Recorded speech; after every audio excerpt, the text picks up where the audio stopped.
We were talking in our group about deportation, so that makes sense. Yeah, and censorship. Maybe, Igor, you shouldn't have said anything. So I'll start if I can share a screen. And the others will contribute as well. So we started from community inclusion, which I don't think we knew really what we were talking about. And we came up with building bridges, and we decided it was creatively, obviously. But now we have a new project titled Fellowship of Questions. Do you think we have similar questions? Do you think we're similar? What are we searching for, in fact? Are we happy to start without knowing where we're going? Could we try to create a kind of new vocabulary, and if we could if we could do it, how we would shape it, how we would frame it, what it could be? We thought about intersectionality as lenses that we could use to talk about social justice as a practice. Think for a few seconds on the very idea of spatial justice, of what spatial justice means, trying to imagine, try to figure out what spatial justice is. Finally, we have Urban Comics to present. Eva, I think you're presenting for the group. Hello, everyone. We kind of found this topic of education really interesting. And we were discussing about how we would like to escape from traditional forms of education and more concentrate on the learning practices or learning spaces. Educational platform could be a tool to open the commons to the participants. So those who would be part of this educational experience would actually be able to understand the commons and understand the value of the commons.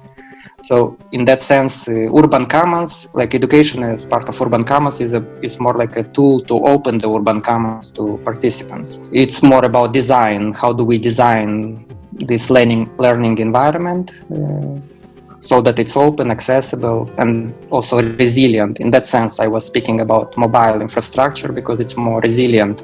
So the proposal we would like to share with you is an open access and multi-dimensional map existing in an online environment and aimed at investigating a framework for artistic and cultural solidarity action toward marginalized groups and communities being under a political attack.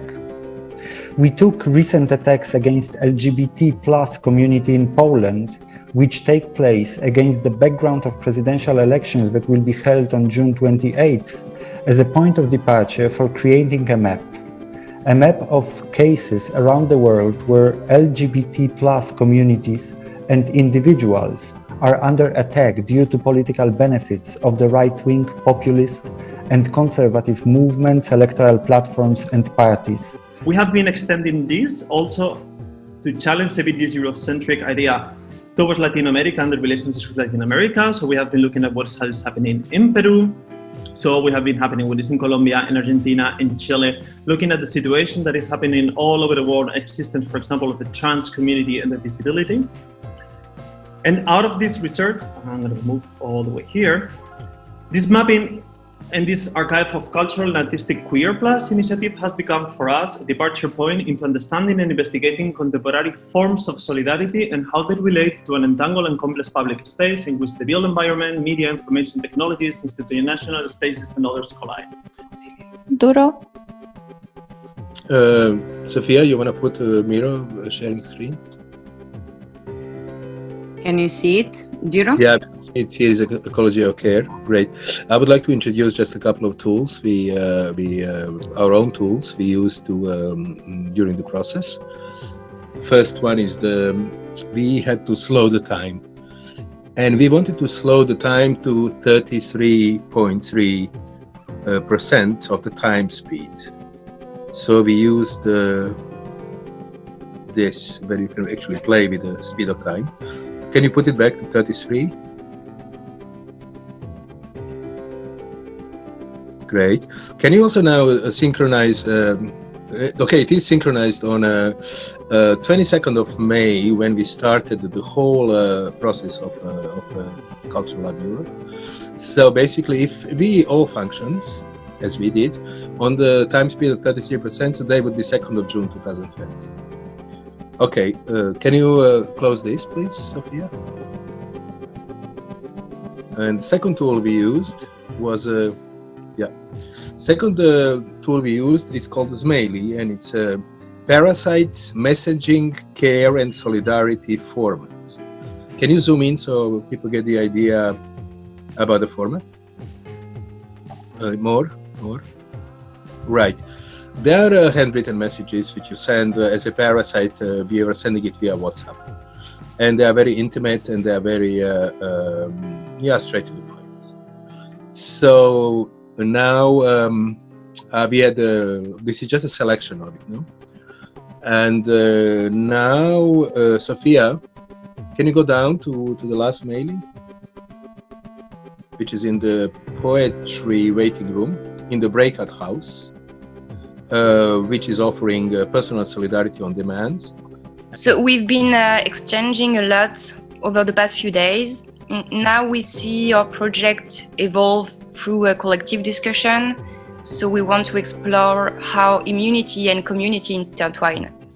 We are interested in the concept of immunity, the state of immunity, and the phenomena that produce immunity in society, and how this affects existing communities and contributes also to the disappearance and creation of other communities. The working title of our initiative is Welcoming Spaces for Intersectionality and Spatial Justice.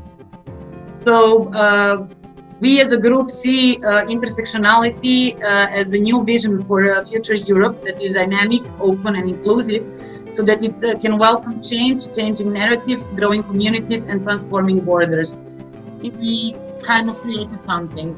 So just like people who don't know each other, never work together, and we're just like pushed to spend 1 week together and kind of deliver something. So for me, that's kind of super interesting to show that it's possible and it takes time, and it's like a lot of synergies and energies that can come together. We were called Bridges Not Borders, Welcoming Spaces, intersectionality and social justice is kind of what we started with, and at the moment we are at Movements Building Movements. So my name is Petra, and I would just like to present like where we are geographically talking from. So we are kind of based in Barcelona, Zagreb, Belgrade, and Palermo, and we can present to you our individual projects if you prefer. But basically we spent the last week or so talking about what connects us, which is quite interesting because we come from quite different practices. So for example, in Palermo, there is a beautiful design studio that works with refugee heritage and making crafts. Then in Belgrade, there is a municipalist movement which is trying to create a city which is for citizens and where citizens have a voice. Then in Zagreb there is a network of museums that try to work with refugees and use museums as welcoming spaces for new citizens.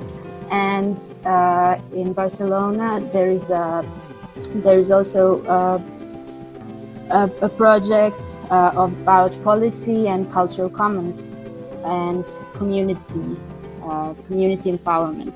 So basically we spent this time trying to figure out what connects us and how we can work together, and we have been trying to find out how we can give solidarity to each other.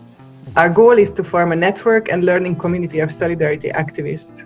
We decided to title our project Permaculture Solidarity because we realized that while we all work in our local communities as activists creating places for learning, resilience and self-organizing in order to create sustainable communities, we miss a support network with other places and with other activists, like we had during this week. We want to share the successes and failures, happy accidents and pop-up challenges, our knowledge, skills and processes, and share about the precarity and instability of our situation and the constant threat of burnout. We imagine a hybrid platform with physical gatherings and visits on the one hand, and a virtual space that can function as a knowledge bank, recipe collection, and a hangout space for us. I can see how I can weave this into my, my different activities. we actually continue to be active in our own space, with the project that brought us here. And we come up with a very clever way to weave these projects together in an online space. I think that, truthfully, it's a European problem, and it's only Europe that can solve the problem. Safer spaces provide opportunities for peace. Yeah, good. That's really interesting indeed. Yeah. And now we are in the group again.